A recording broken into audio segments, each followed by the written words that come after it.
So this week I got a little bit angry and I chewed somebody out, and immediately I felt bad. I felt convicted. I knew I had done the wrong thing.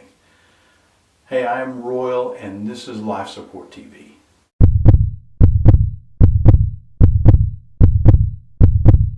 So I've been feeling sick for a week and I made this appointment for 11:15 to see the doctor.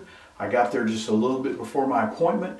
They take me back to the waiting room and the first thing I think is, man, there is nobody here. This place is empty. And I sit there and I'm waiting. 15 minutes go by. Nobody comes in, nobody goes out. All of a sudden the nurse comes out. She invites me in, takes me in there. She does my vitals and, does the weighing thing. And then puts me in the room. Says the doctor will be right with you. So I wait. And I'm 30 minutes go by. I'm thinking, holy cow, I've been here 45 minutes. And then an hour.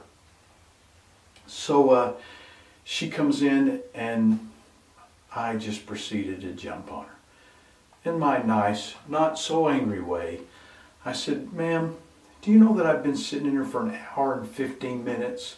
She says, well, sir, I like to spend a lot of time with my patients. I said, that's great. I'm glad you spend a lot of time with your patients.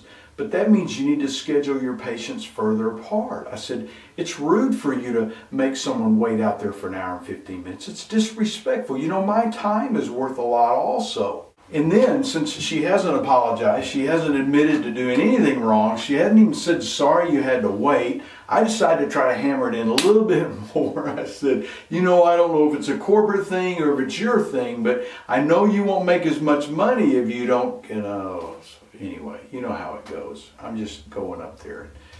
And she goes, oh, okay, well, let's just go ahead and, you got a sore throat, maybe you got a sinus infection, maybe you got the flu. She goes, are you around a lot of people in your job? And I'm thinking, oh, and then she goes, what do you do for a living?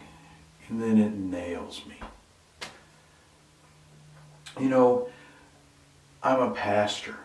And I teach people all the time that we're supposed to be God's love with skin. We're supposed to represent God's love all the time. And here I am. I'm meeting this lady for the first time. I don't know if she's a believer or not. I don't know if she thinks that all Christians are jerks. But I'm sitting here and being God's love, 1 Corinthians 13:4, the love checklist, the first two things on there are love is patient and love is kind. And I've already blown that. So I said, well, I'm a pastor. And she goes, oh, really? She goes, where are you a pastor? And I wanted so bad to tell her, I'm a pastor over there at such and such church on the other side of town. But I kind of got humbled and said, I'm a pastor over at Life Connection Church in Euless. And, I apologize for getting so angry. And the conversation just kind of got awkward from there. She was a very nice lady. I didn't know what was going on in her life. I didn't know how busy she was. The Bible tells us as Christians, we're supposed to be encouraging to people. People are supposed to be glad that we're in the room. She should like that her new patient is a Christian. But I was burdening her instead of encouraging her. I was making it harder instead of making it better. That's the wrong thing. It's always the wrong thing. We have a right to say when we're angry. We have a right to disagree and argue with people, but as Christians, our job is to represent Christ first. We have to keep our spiritual antenna up. We have to be aware all the time that we're representing God. I'm supposed to honor God in every interaction that I have on this planet. I'm supposed to remember that I am a child of the living God who loves me so much, and I'm supposed to give that love away to other people.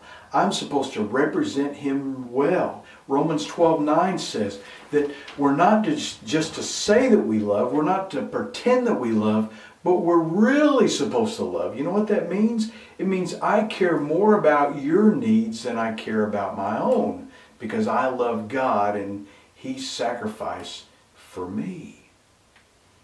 And then in Romans 12:18, it says that we're to be at peace with everybody. That's our goal. Our goal shouldn't be winning the argument. Our goal should be, I'm at peace, I'm encouraging, and this person is glad to be meeting with me. How are you at that? Do you get angry easy? How do you act when somebody disrespects you? Are you good at loving other people even when they're not loving you? We're supposed to as Christians. Thank you so much for watching Life Support TV. I'd love to hear your comments. Put them down below. What do you think about that? Should I have approached it a different way? Are there other topics that you would like me to talk about? Also, please subscribe for future videos and share this video with your friends. Thank you so much. God bless.